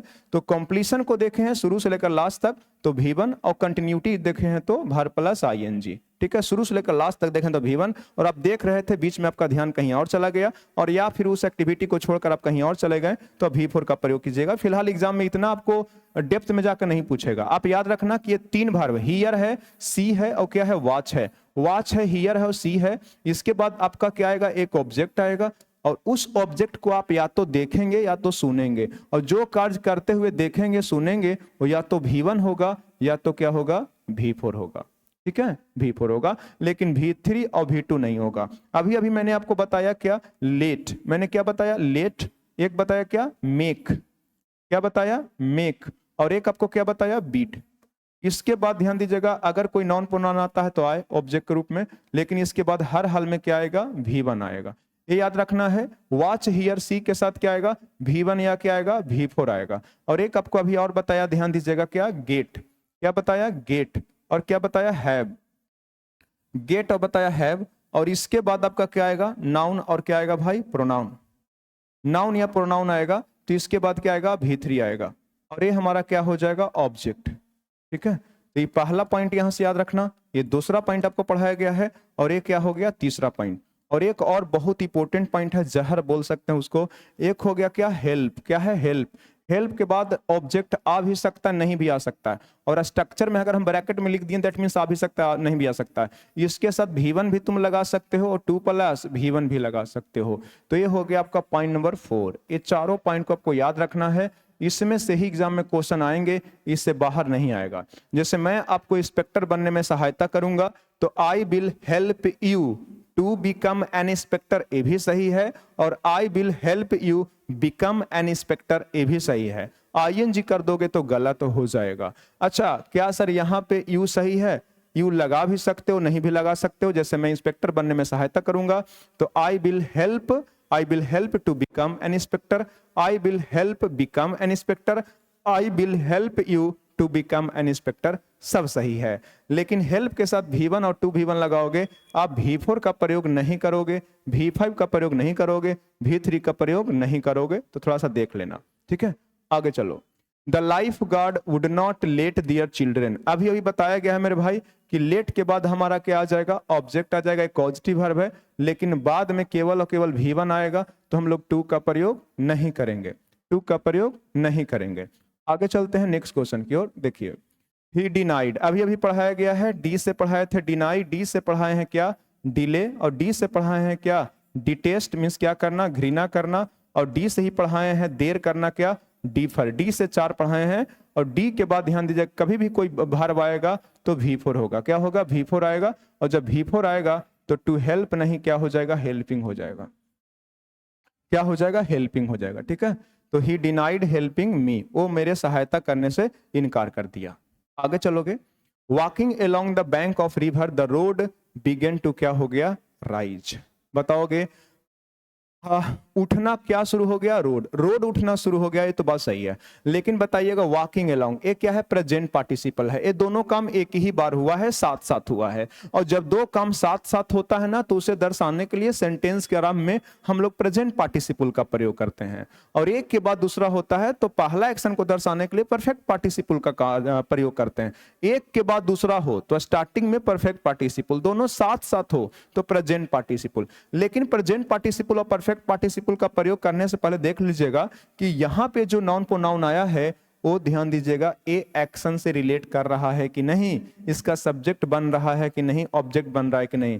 तो वॉकिंग के लिए द रोड ना तो सब्जेक्ट है ना तो ऑब्जेक्ट है, क्योंकि वॉकिंग क्या है, इंट्रांजिटिव वर्ब है। तो इंट्रांजिटिव वर्ब का तो ऑब्जेक्ट होता नहीं है, सब्जेक्ट तो हो नहीं सकता है, क्योंकि वॉक करने का काम, नदी के किनारे किनारे टहलने का काम रोड थोड़े ना करेगा, कोई पर्सन करेगा भाई। तो रिलेट नहीं किया तो आपका प्रेजेंट पार्टिसिपल का प्रयोग करना क्या हो गया, गलत हो गया। तो यहां पे आपको प्रयोग करना होगा ऐसे, वाइल आई वाज वॉकिंग। तो जब कभी भी प्रेजेंट पार्टिसिपल प्रेजेंट पार्टिसिपल के साथ बाद में आया हुआ नाउन या प्रोनाउन रिलेट ना करे तो इसको क्लाउज के रूप में लिखते हैं एक कंजंक्शन के साथ, और वो कंजंक्शन हमारा क्या है, व्हाइल है। और जब रिलेट कर जाए तो ध्यान दीजिएगा हम लोग प्रेजेंट पार्टिसिपल का प्रयोग कर सकते हैं। आगे देखिएगा, it's time, it is time, ये तो आपको पिछले सेशन में ही पढ़ाया हूं। It's time, it's about time, it is about time, it is about time, या फिर ध्यान दीजिएगा इट इज हाई टाइम। क्या, it is high time, it is क्या हो गया, हाई टाइम। तो it is time, it is about time और इट इज हाई टाइम के साथ हमेशा सिंपल पास्ट का प्रयोग करते हैं। तो डिसाइड नहीं, क्या हो जाएगा, डिसाइडेड हो जाएगा। क्या हो जाएगा, डिसाइडेड। ये अनरियल सेंटेंस होता है, पास्ट का हाइपोथेटिकल चीज होता है जो कि आपको मतलब कल्पना किया जाता है कि सही समय था कि आपको अगला एक्शन लेना चाहिए था, ठीक है, या काश ले लेते। तो इस सेंस में हम लोग it's time, it is about time या इट इज हाई टाइम का प्रयोग करते हैं। याद रखना कि इसके बाद जब कोई क्लाउज आएगा तो हमेशा सिंपल पास्ट में होगा, बोले तो 2 + V1 होगा। अच्छा भाई, इसके साथ 2 + V1 का भी प्रयोग होता है, लेकिन जब इन्फिनेटिव रहेगा तब, जब इन्फिनेटिव रहेगा तब। तो हम 2V1 की बात नहीं कर रहे हैं, हम क्लाउज की बात कर रहे हैं, क्योंकि ध्यान दीजिएगा यहाँ पे यू क्या है, सब्जेक्ट है, और सब्जेक्ट को हर हाल में क्या चाहिए, वर्ब चाहिए, तो V2 होगा। लेकिन ऐसे ही बोल सकते थे, it is time to decide on your next course of action. अगर यू नहीं होता तो डिसाइडेड नहीं, टू डिसाइड होता। हाँ, ऐसे भी बोला जा सकता था, it is time, it is time to decide, it is time to decide on your next course of action, ऐसे बोल सकते हैं। तो इट इज टाइम के बाद अगर केवल वर्ब आए तो इन्फिनेटिव आएगा, लेकिन क्लाउज आए तो सब्जेक्ट के बाद क्या आएगा, V2 आएगा। तो कहीं पेपर में वाला आएगा तो तुमको फंसा देगा, क्योंकि बच्चा रट्टू होता है। इट इज टाइम के साथ केवल V2 जानता है, V2 तभी आएगा जब क्लाउज रहेगा, इसके पहले सब्जेक्ट आएगा, है ना। आगे चलते हैं नेक्स्ट क्वेश्चन की ओर। As I was feeling sleepy I ask for a steamed cup of, क्या हो गया, टी। ध्यान दीजिएगा, कह रहा है कि क्योंकि मैं स्लीपी फील कर रहा था। यहां पे ध्यान दीजिएगा, स्लीपी क्या हो गया, एडजेक्टिव हो गया। क्यों, क्योंकि फील के साथ हम लोग एडजेक्टिव का ही प्रयोग करते हैं। फील क्या है, लिंकिंग वर्ब है। लिंकिंग वर्ब क्या होता है, ध्यान दीजिएगा, जैसे कि फील हो गया, जैसे कि एपियर हो गया। क्या हो गया, फील है, एपियर है, लूम है, प्रतीत होना, एपियर प्रतीत होना, सीम मतलब ही प्रतीत होना, मालूम पड़ना, या फिर क्या हो गया, टेस्ट हो गया। क्या हो गया, टेस्ट हो गया, साउंड हो गया, क्या है, साउंड है। तो फील, एपियर, लूम, सीम, टेस्ट और क्या है, साउंड है। इसके बाद हर हाल में क्या होता है, एडजेक्टिव का प्रयोग किया जाता है, ठीक है। तो एडजेक्टिव बिल्कुल सही है। आई आस्क फॉर, आस्क फॉर मतलब डिमांड करना, मांग करना। आई ask for a steamed cup of T, याद रहे, T, cup of T, cup of T के पहले यहाँ पे स्टीम्ड नहीं होगा, स्टीमिंग होगा। क्या होगा, स्टीमिंग। हाँ, स्टीमिंग क्यों होगा वो समझिए। तो कभी भी नाउन के पहले हम लोग भीथड़ का प्रयोग तब करते हैं जब उस नाउन का विशेषता बताना हो। क्या बताना हो, विशेषता बताना हो, क्यों नाउन कैसा है।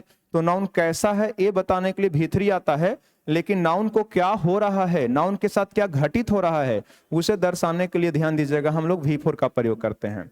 एक होता है प्रेजेंट पार्टिसिपल। क्या होता है, प्रेजेंट पार्टिसिपल, प्रेजेंट पार्टिसिपल। और एक होता है पास्ट पार्टिसिपल। एक है प्रेजेंट पार्टिसिपल और एक हमारा क्या है, पास्ट पार्टिसिपल। प्रेजेंट पार्टिसिपल किसको बोलते हैं, V4 को। जब वर्ब का फोर्थ फॉर्म अगर ध्यान दीजिएगा एडजेक्टिव का कार्य करता है तो उसको प्रेजेंट पार्टिसिपल बोलते हैं, और वर्ब का थर्ड फॉर्म यदि एडजेक्टिव का काम करता है तो इसको हम लोग प्रेजेंट पार्टिसिपल बोलते हैं। प्रेजेंट पार्टिसिपल जो होता है कंटिन्यूटी को दर्शाता है, मतलब कोई कार्य क्या है, जारी है, चल रहा है, कंटिन्यूएशन को दर्शाता है, कंटिन्यूटी को। और पास्ट पार्टिसिपल किसको दर्शाता है, कॉम्प्लीशन को। किसको दर्शाता है, कॉम्प्लीशन को या फिर विशेषता को। कॉम्प्लीशन या फिर बोल सकते हैं क्या, विशेषता। जैसे लड़की थकी हुई है, लड़की का आप विशेषता नहीं बता रहे हैं बल्कि लड़की कैसी है, हाँ विशेषता बता रहे हैं कैसी है। तो टायरिंग गर्ल नहीं, टायर्ड, क्या, टायर्ड गर्ल बोलेंगे, टायर्ड गर्ल बोलेंगे।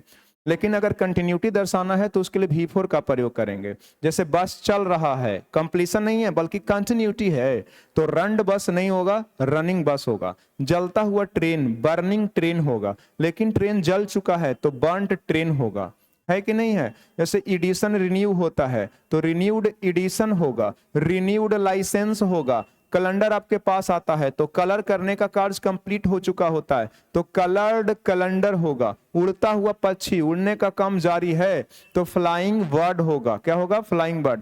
यहाँ पे क्या कह रहा है कि गरम चाय है। गरम चाय है मतलब भाप निकलता हुआ चाय, भाप निकलता हुआ चाय, वाष्प निकलता हुआ चाय, गरम चाय। वाष्प निकल नहीं चुका है बल्कि ध्यान दीजिएगा वाष्प निकलने का कार्य क्या है? जारी है। और जब जारी है तो स्टीम्ड नहीं होगा, स्टीमिंग होगा। क्या होगा? स्टीमिंग होगा।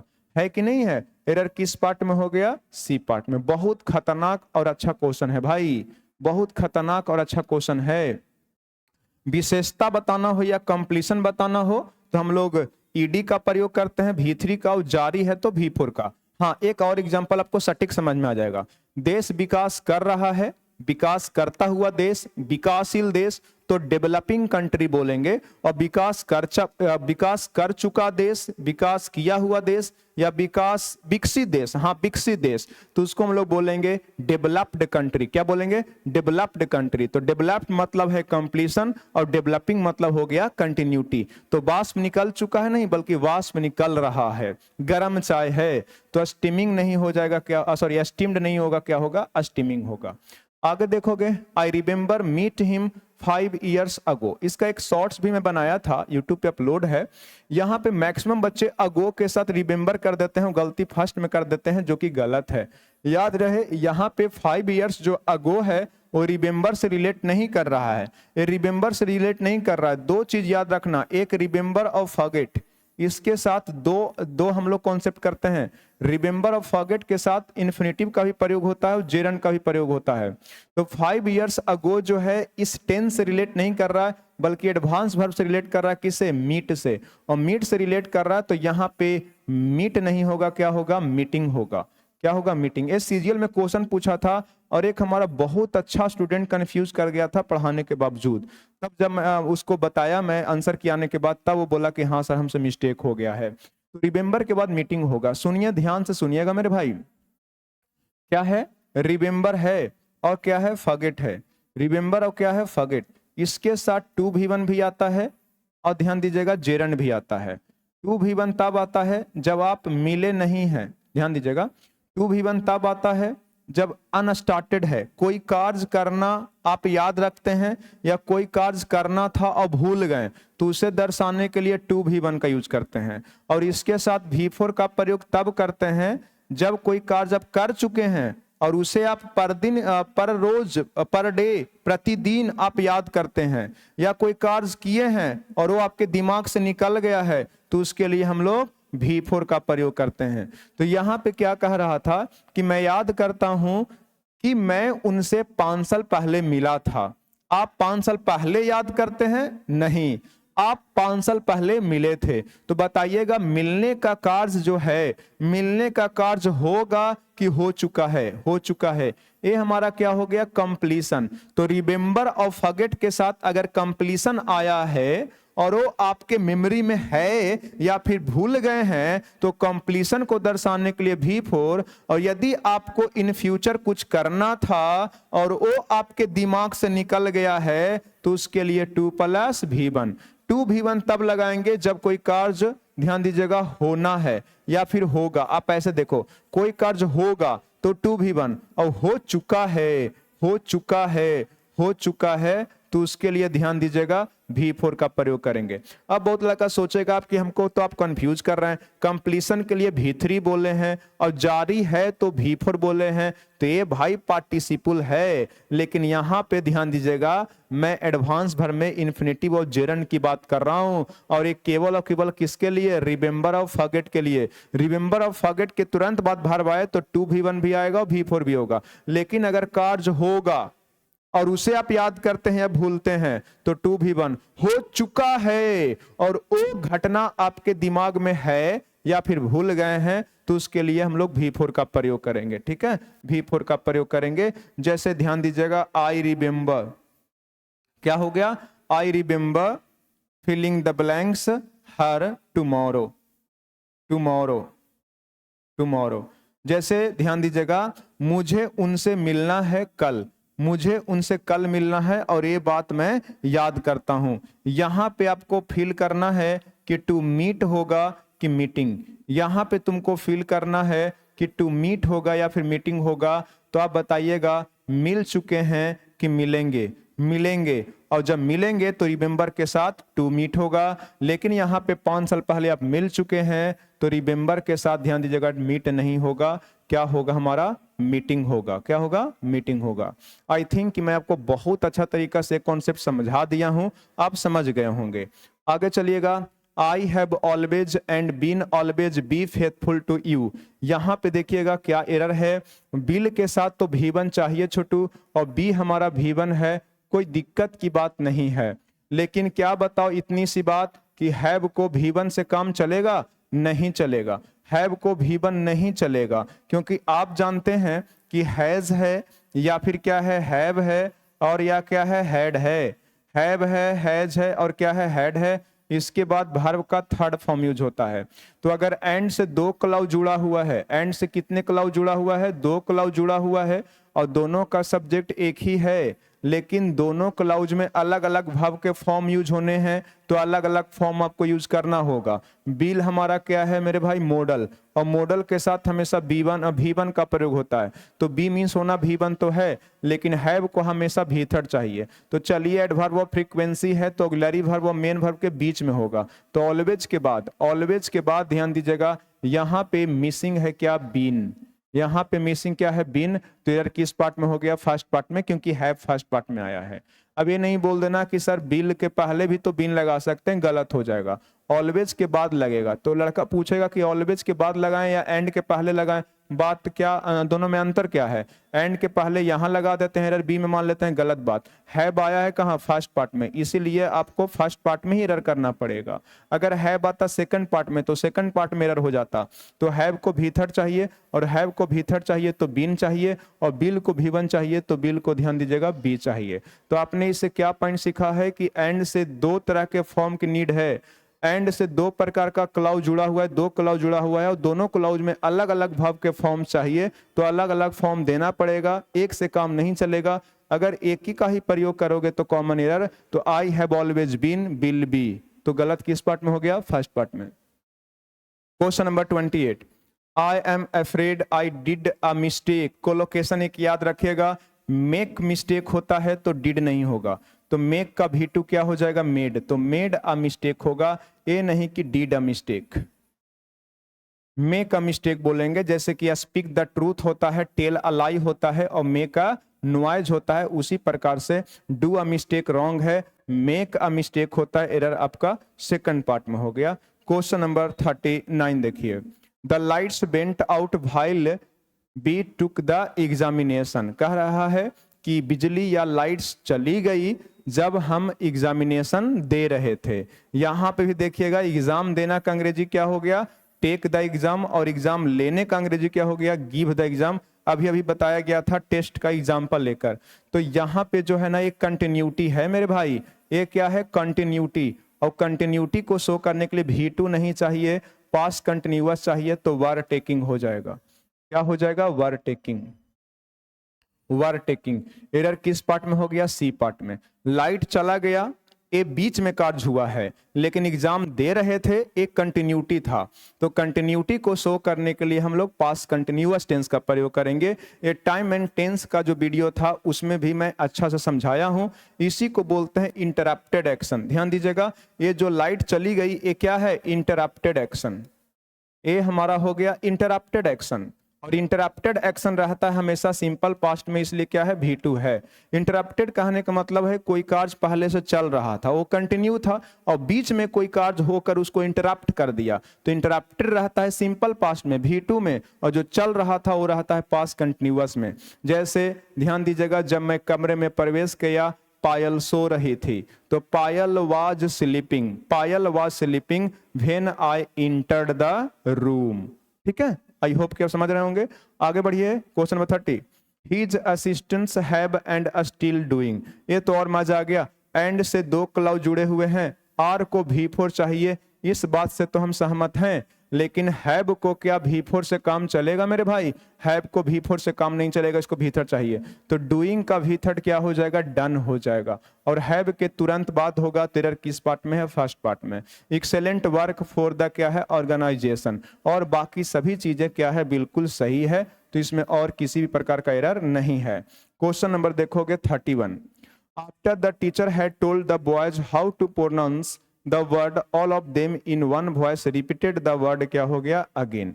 इसमें तो कोई दिक्कत नहीं है। आफ्टर के बाद जो क्लाउज आता है वो पास्ट परफेक्ट में रहता है। टाइम एंड टेंस का वीडियो जरूर देखिएगा। टाइम एंड टेंस का वीडियो आप देखें तभी क्वेश्चंस बनेगा, नहीं तो नहीं बनेगा। ठीक है, आगे हाउ टू प्रोनाउंस, ये भी बिल्कुल सही है। हाँ उधर होगा। हाउ टू प्रोनाउंस ये भी सही है। The word all of them, the word all of them in one voice, तो ध्यान दीजिएगा how to pronounce the word, कैसे वर्ड का प्रोनाउंसिएशन होता है टीचर के। ध्यान दीजिएगा, टीचर जो है वो क्या किया है, लड़कों से कहा कि कैसे वर्ड का हम लोग प्रोनाउंसिएशन करते हैं, प्रोनाउंस करते हैं, उच्चारण करते हैं। तो ऑल ऑफ देम, तब जाके all of them in one voice, तो सभी एक वॉइस में, एक स्वर में उस वर्ड को क्या करते हैं? दोहराते हैं। तो रिपीट, रिपीट में क्या लगा है? आरी, और जिसमें भी आरी लगा होता है उसके साथ अगेन वर्ड का प्रयोग नहीं होता है, ये सुपरफ्लुअस होता है। गलती किस पार्ट में है? सी पार्ट में। तो सुपरफ्लुअस एक्सप्रेशन एक बनता है, याद रखना, जैसे बहुत इंपॉर्टेंट है। फर्स्ट नंबर का है क्या? रिटर्न। इससे एग्जाम में क्वेश्चन जरूर पूछेगा भाई, इससे एग्जाम में क्वेश्चन जरूर पूछेगा। क्या हो गया? रिटर्न। अच्छा एक दो मैं और लिख देता हूं। स्टार्ट से बना क्या? रीस्टार्ट। ठीक है, एक हो गया क्या? रिट्रीट। क्या हो गया? रिट्रीट, पीछे हटना। ठीक है, एक हो गया क्या? रिपीट। क्या हो गया? रिपीट। एक क्या हो गया? रिज्यूम। दैट मीन्स जितना भी आर ई से वर्ड बनता है, आर ई से वर्ड बनता है, उसके साथ बैक और अगेन का प्रयोग करना सुपरफ्लुअस होता है। इसके साथ आप बैक और अगेन का प्रयोग नहीं कर सकते। यदि कर दीजिएगा तो कॉमन एरर। तो रिपीट के साथ आप अगेन नहीं लगा सकते। जिस प्रकार से कजन के साथ ब्रदर और सिस्टर सुपरफ्लुअस होता है, उसी प्रकार से रिपीट, रिटर्न और रिट्रीट और ध्यान दीजिएगा रीस्टार्ट के साथ अगेन और बैक नहीं होता है। जैसे सीजीएल में क्वेश्चन पूछा, my father returned back yesterday, तो यहाँ पे बैक का प्रयोग गलत था, तो अगेन और बैक नहीं करेंगे, क्योंकि री का मतलब ही होता है पुनः। री का मीनिंग होता है पुनः, और पुनः बोले तो फिर से, तो अगेन और बैक नहीं आता है। आगे, the company is not doing well, isn't it time, अभी बताया गया है। इट इज टाइम हो, इट इज अबाउट टाइम या इट इज हाई टाइम, वही चीज तो लिखा हुआ है, बस चीज को पहले ले दिया है। इंटरोगेटिव फॉर्म लिखा हुआ है, इंटरोगेटिव है तो इंटरोगेटिव सेंटेंस हो जाएगा। लेकिन इसके बाद क्लाउज आएगा तो क्लाउज हमेशा सिंपल पास्ट में होगा। तो इस सब्जेक्ट है तो यहाँ पे हर हाल में V2 होगा, और V2 होगा तो क्या होगा मेरे भाई? सोल्ड होगा। इट्स टाइम के लिए क्या यूज करना चाहिए? V2, तो सेल नहीं सोल्ड हो जाएगा। एरर हमारा सी पार्ट में है। आगे बढ़ोगे, question number 33। He cout the boy, steel नहीं स्टीलिंग हो जाएगा। क्या हो जाएगा? स्टीलिंग, स्टीलिंग, स्टीलिंग हो जाएगा। गलती किस पार्ट में है? सी पार्ट में। तो याद रखना, किसी को कोई चीज करते हुए पकड़ना या फिर कोई कार्य को जारी रखना क्या हो गया? कीप। तो कैच और कीप के बाद, कैच और कीप के बाद हमारा क्या आता है? ऑब्जेक्ट आता है, और इसके बाद हर हाल में भर प्लस आईएनजी का प्रयोग करते हैं। ये भी एडवांस वर्ब का फॉर्म याद रखना। मैं थोड़ा सा रिवीजन करवा देता हूं। लेट, मेक, बीड के साथ V1 होता है, गेट और हैव के साथ V3 होता है, और वॉच, सी, हियर के साथ V1 V4 होता है।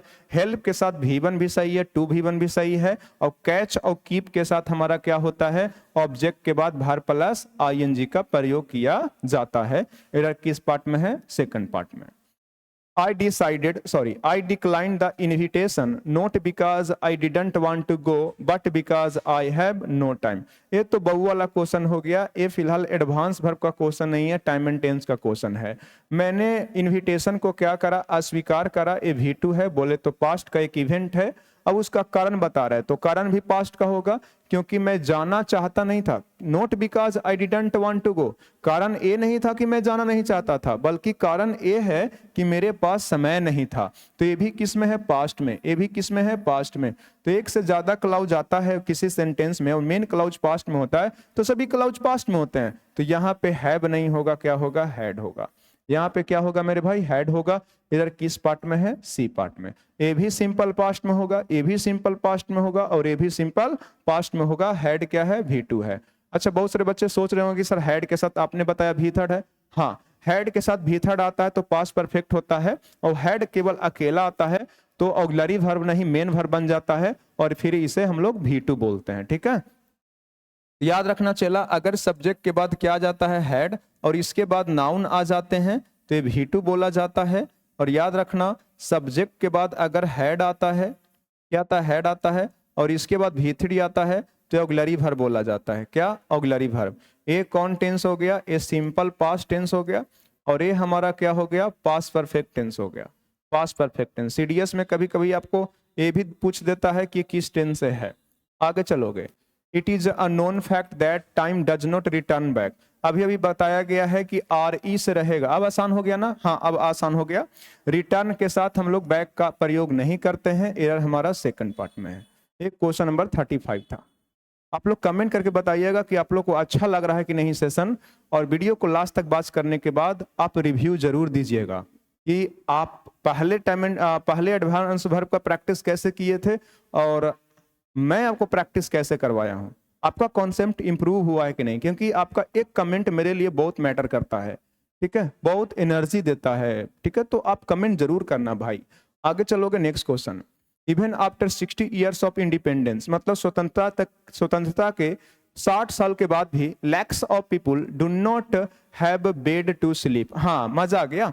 अभी बताया गया कि यदि नाउन के बाद इन्फिनिटिव आता है, नाउन के लिए क्या आता है, इन्फिनिटिव आता है, तो देख लेना कि स्लीप के बाद ध्यान दीजिएगा, जो नाउन आया है ऑब्जेक्ट बन रहा है कि नहीं बन रहा, ऑब्जेक्ट नहीं बन रहा है। कभी स्लीप बेड बोले हैं, स्लीप मीन्स क्या होता है, सोना। भाई स्लीप मीन्स क्या होता है, सोना। ये इंट्रांजिटिव वर्ब है। क्या सोना, किसको सोना, नहीं पता। तो ऐसे सिचुएशन में ध्यान दीजिएगा, अगर ऑब्जेक्ट हम लोग लिखते हैं, अगर इसके बाद कोई नाउन प्रोनाउन ये लिखते हैं, तो हर हाल में प्रीपोजिशन का प्रयोग होना चाहिए। तो स्लीप बेड गलत है। अगर ध्यान दीजिएगा इस प्रकार का एक्सप्रेशन आए तो वर्ब को पहले रखो और नाउन को बाद में रखो। अगर मीनिंगफुल है तो प्रीपोजिशन नहीं लगेगा, और अगर मीनिंगफुल नहीं है तो प्रीपोजिशन का प्रयोग होगा। जैसे I have a mango to eat, तो ऐसा देखो, ईट अ मैंगो सही है तो हाँ सही है, तो प्रीपोजिशन नहीं लगेगा। लेकिन टू स्लीप बेड सही है, नहीं, स्लीप बेड गलत है, सही नहीं है, तो यहां पे आपको इन का प्रयोग करना होगा। यहां पे इन का प्रयोग करना होगा। एरर किस पार्ट में हो गया, सी पार्ट में। सी पार्ट में है ना, हाँ सी पार्ट में हो गया। जैसे I have a marker to write, तो इसको ऐसे चेक करो, राइट अ मार्कर सही है, नहीं, तो राइट बीथ होगा। क्या होगा, राइट बीथ होगा। My mother gave me food to eat, तो टू ईट फूड सही है तो हाँ सही है, तो टू ईट के बाद प्रीपोजिशन नहीं लगेगा। ठीक है, my teacher gave me a few books to read, तो ऐसे देखो, टू रीड बुक सही है तो हाँ सही है, तो जब सही है तो प्रीपोजिशन नहीं लगेगा, और सही नहीं है तो प्रीपोजिशन का प्रयोग होगा। Next, the dinosaurs could not adopt to changing environment. अब ध्यान दो, खुद को अनुकूल नहीं बना पाता है। अभी अभी मैं बताया हूं कि अडॉप्ट के साथ टू आता है, रिफ्लेक्सिव प्रोनाउन। तो डायनासोर्स यहाँ पे पुल्लल है, तो पुल्लल के लिए यहाँ पे रिफ्लेक्सिव प्रोनाउन पुल्लल यूज करना पड़ेगा, और पुल्लल यूज करेंगे तो पुल्लल के लिए दे आता है, और दे का रिफ्लेक्सिव प्रोनाउन देमसेल्व्स होता है। क्या, देमसेल्व्स होता है क्या, तो एरर हमारा किस पार्ट में हो गया, सेकंड पार्ट में, है ना, सेकंड पार्ट में। Next, the students were looking forward to, ये तो बहु वाला क्वेश्चन हो गया। लुक फॉरवर्ड टू मीन्स क्या होता है, आशा करना। लुक फॉरवर्ड टू मीन्स क्या होता है, आशा करना, टू एक्सपेक्ट। और ये ध्यान दीजिएगा, जो हमारा फ्रेजल वर्ब है, तो एक बात याद रखना कि फ्रेजल वर्ब में अगर प्रीपोजिशन टू आता है, फ्रेजल वर्ब में प्रीपोजिशन टू आता है, तो इसके साथ हम लोग क्या लगा देते हैं, जेरंड। क्या हो गया, जेरंड। मीटिंग, अगर आप बहुत अच्छे विद्यार्थी हैं तो सारे एक्सप्रेशन आपको याद हो जाना चाहिए जिनके बाद V4 आता है। जैसे due to, owing to, averse to, prone to, be habituated to, be accustomed to, addicted to, ठीक है, with a view to, in addition to, look forward to, object to, आपको याद होना चाहिए भाई। ठीक है, आगे बढ़ते हैं। Next, the lady made the little boy to wash all the clothes. ध्यान दीजिएगा, एक कैसी महिला है, एक कैसी निर्दयी महिला है, कह रहा है कि निर्दयी महिला जो है छोटा बालक से सारा कपड़ा धुलवाती थी। सारा कपड़ा धुलवाती थी। एक कॉजेटिव वर्ब है। कौन वर्ब है? Causative verb. लेकिन मेड ऐसा पॉजिटिव वर्ब है जो अपने बाद ऑब्जेक्ट लेता है और फिर इसके बाद ध्यान दीजिएगा क्या होता है? V1 आता है। चला क्या आता है? V1 आता है, तो टू का प्रयोग नहीं होगा। क्या भूल गए? लेट मेक बीड के साथ क्या आता है? केवल और केवल V1 आता है। आसान कर दिए ना। आज का पूरा सेशन 40 क्वेश्चंस अच्छा से कर लीजिए और जो मैं सॉल्यूशन करवाते समय कॉन्सेप्ट बताया हूं वो कॉपी में लिख लीजिए। एडवांस वर्ब से दिक्कत नहीं होगा एग्जाम में। इतना पढ़ के आप इंस्पेक्टर बन सकते हो। 4600 गेट पे आप इंस्पेक्टर बन सकते हो। महीने का 1 लाख आप पैसा अर्न कर सकते हो। बस एडवांस वर्ब का प्रैक्टिस कर लीजिए। प्रैक्टिस करवाते समय जो भी मैं कॉन्सेप्ट लिखा हूं बोर्ड पर उसको कॉपी में नोट डाउन कर लीजिए और रिवाइज कीजिए। देखोगे आज का last question, we must get this letter send. अभी बताया गया है कि कह रहा है एज सुन एज पॉसिबल, मतलब जितना जल्दी हो सके, जितना जल्दी संभव हो सके उतना जल्दी हम लोग को इस लेटर को भेजवाना पड़ेगा। तो भेजवाना पड़ेगा तो अभी बोले हैं गेट और क्या आ जाए? है बजाए। गेट और क्या आ जाए? है बजाए। इसके बाद नाउन आ जाए और इसके बाद जो वर्ब आता है उसके लिए क्या हो जाए? ऑब्जेक्ट आ जाए। बताओ लेटर भेजेगा कि लेटर को भेजाया जाएगा? लेटर को भेजा जाएगा तो ये ऑब्जेक्ट हो गया। तो ये हमारा V1 नहीं क्या हो जाएगा? V3 हो जाएगा। क्या हो गया? सेंट। तो एरर किस पार्ट में हो गया? सेकंड पार्ट में। तो ये था एडवांस वर्ब के 40 क्वेश्चंस का सॉल्यूशन। ठीक है, मैं बहुत अच्छा सॉल्यूशन करवाया हूं। कोई भी पॉइंट को, कोई भी कॉन्सेप्ट को एकदम से टिक करके पार नहीं करा हूं, उसे मैं समझाने का कोशिश कर रहा हूं। ठीक है, फाउंडेशन बेस में तो मतलब एडवांस वर्ब को और अच्छा समझाया जाता है, लेकिन उससे भी मैं कम नहीं समझाया हूं। जैसे क्वेश्चंस थे, क्वेश्चंस के आधार पर मैंने आपको कॉन्सेप्ट बताया। ठीक है, तो ये वीडियो चाहे जितना भी देर का हो, आई थिंक कि आपको मजा आया होगा। आप सेशन को एंजॉय किए होंगे। आपका कॉन्सेप्ट बहुत अच्छा हो गया होगा।